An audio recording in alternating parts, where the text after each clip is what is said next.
So now we're going to talk about acids that are called polyprotic acids and bases. So let's break down this word a little bit and figure out what it means. So poly comes from the Greek meaning many, right? So we got many, and protic, as you've already guessed, refers to protons, right? H plus. So a polyprotic acid or base is simply an acid or base that's going to react involving more than one proton. So a good example of a polyprotic acid is this guy, and we already looked at a neutralization reaction involving this acid, H2SO4. So this is sulfuric acid. And so it has two protons. And so we could react that with some base, like potassium hydroxide, and we need 2 moles of potassium hydroxide for every 1 mole of H2SO4 because we got to have 2 hydroxides to react with those 2 H pluses to make 2 water molecules. So when we're done, we end up with K2SO4 as our salt, right? And we've made 2 waters, H2O, right? So you see that's O. All right, so H2O. So this is the neutralization reaction, and we've already seen that. So this is an example of what we call a diprotic acid. It's diprotic because it has 2 protons that it could give away to another species. And here's an example of an acid that we would call a triprotic acid. This is phosphoric acid, H3PO4, phosphoric. So if you wanted to react that with potassium hydroxide, well, you would need 3 moles of KOH for every 1 mole of phosphoric acid, and that would again give you the potassium phosphate, K3PO4, as your salt, and then you'd make 3 moles of water in this case. And so we would call this a triprotic acid. So let's scroll down a bit and let's talk about this in a little more detail. So it turns out that some of these acids, in particular sulfuric acid, is kind of interesting. So I told you already that sulfuric acid is on our list of strong 7.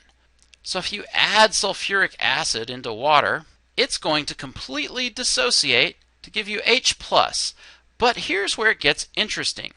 Only the first proton is strong. So the first proton comes off essentially 100% to give you H+, and this polyatomic ion, hydrogen sulfate, HSO4-. Now this HSO4- then could donate yet another proton, but HSO4- is only weak. So we could write it like this, so that it could form you another H+ and an SO4 2-. But this only happens a little bit. So only a few of these ions will actually break apart to give you that H+. So we'd say the first proton coming off is strong, and the second one coming off is weak. And in fact, if you have an acid like phosphoric acid, it gets progressively harder to take those hydrogens off. So here's phosphoric acid.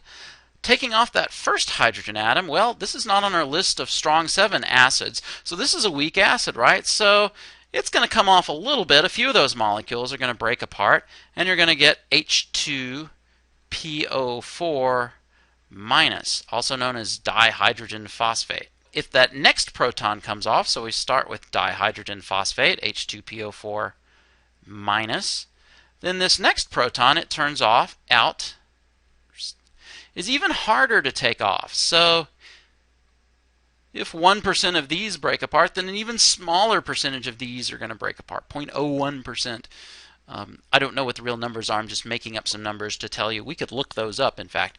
And in second semester, we'll go about calculating some of that kind of stuff. But anyway, very few of these guys break apart to give you plain old hydrogen phosphate. So there was dihydrogen phosphate. Now we've got just plain old monohydrogen phosphate. We would just call that hydrogen phosphate.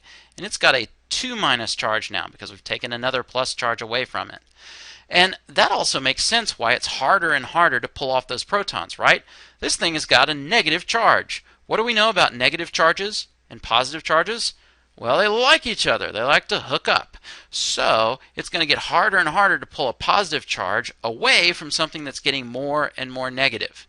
But we could write down yet a third reaction where this hydrogen phosphate, HPO4 2-, that doesn't look like a 4, donates its last proton, but not easily. So just a tiny, tiny, tiny, tiny fraction of all of these HPO4 ions that you might have floating around will donate their ions to give you phosphate, PO4 3-.